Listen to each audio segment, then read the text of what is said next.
Hello everyone, my name is Gurnur Singh and this is my video submission for Sit112 Task D1. My student ID is S2239 55119. And to start with the task, I basically followed the instructions that were given.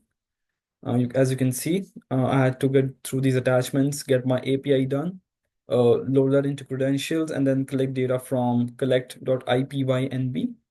And after doing that, what I got was this.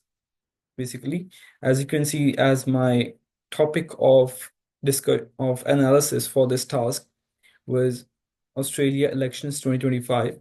So I chose my 4 keywords that were required. Afterwards, I set up the video limit to 20 instead of 50 because that's what was given in the instructions as well. Afterwards, I moved on to the C section here, which basically had all of the libraries already mentioned here that were required for the task. So a bit of a good situation. And yeah, after I ran this thing, it said package stopwords is already up to date, which means I already had the libraries that were required for the task. And then I started loading my credentials again, as you can see. This was basically to get my developer key and the API set up within the task. Afterwards, I got my videos from all the channels and comments as well. And here I'm actually loading the credentials, as you can see. I'll just run through this again. So as you can see now, what it's doing is getting videos from the 4 channels and comments as well. After that's done, what I had to do is clean the data that was derived. And that's what I did here.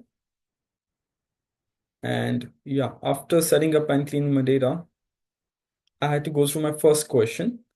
That was to compare the distributions of number of views, likes, and comments for the videos from all those 4 channels. And a visualization technique had to be used. That was subplots. And so yeah, that's what I did. I got my code here. As you can see that I have already mentioned whatever the requirements are. And you can see the 3 bar plots as well. What I will just do is run this again. And as you can see, these are mostly right skewed. And this was my first observation, actually, that all 3 of them were majorly right skewed, which did what it presented was that likes and videos uh, are relatively low in numbers for most of the videos, but for some of the videos they are very drastically high, which actually present a typical social media situation where a minor amount of comment has the of content actually has the majority of engagement within the audience. And yeah, so that's what this was my first observation. And the second observation was actually for the comments as well, that the number of comments were drastically low as well, with only some of the videos having a large number of comments, which we can actually, what we can derive from that is that short form of content was viral or engaging with the audience, while most of it was not. And so yeah, this was my first and second observation for this question. So afterwards, I moved on to my second question. And in this one, what I had to do is to find out total number of views, likes, and comments for the videos published by all the channels. And in order to do that, we have to go for a visualization technique again. And you can see that I used channel totals, subplots, and then basically bar plots were used in order to analyze it. As you can see, it presents the total views by channel, likes by channel, and then yeah, comments by channel as well. And so yeah, from this one, what actually the first observation was that uh, if the number of views and likes were high within a channel, uh, the comments were really low. And the second observation was actually opposite of that, that if they had low views but highly engaging audience with a huge number of likes and comments, suggesting the channel having a loyal or niche audience. So as you can see for like MS and BC here, that their total views and likes are very large, but then the number of comments were drastically low, as we saw in the first question here. So actually, sorry.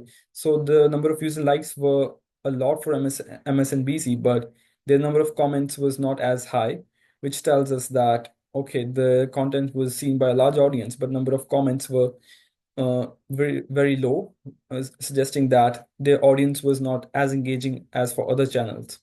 And so, yeah, this was the observation from the second question of E1. And afterwards, from E2, I had to select one question. And so this is my E2. And the question I chose was second one, that how does the average length of comments on a video vary with its duration? And so what did was use this plot here for the two channels. And I use this code here to go for a scatter plot, as you guys can see. And what it does present is that the first observation is that the longer the duration of videos, the longer is the length of comments. And then if the duration of video is very short, the number of comments is actually more. So for a short form content, people are commenting more because it's easy to do so. However, if the duration of the video increases, the length of the comment increases as well. So yeah, this was my observation for E2 question number 2 that I had to select. And this is overall my submission for D1. For the challenges or any of the errors that I had during my task, I took help from my peers as well as my tutors from active learning session and did the whole thing. Apart from that, I did some research on the internet as well for the uh, basic syntax of the libraries that was required to go for basic visualization techniques as well. So yeah, this is overall my submission for D1 SIT 112. Thank you.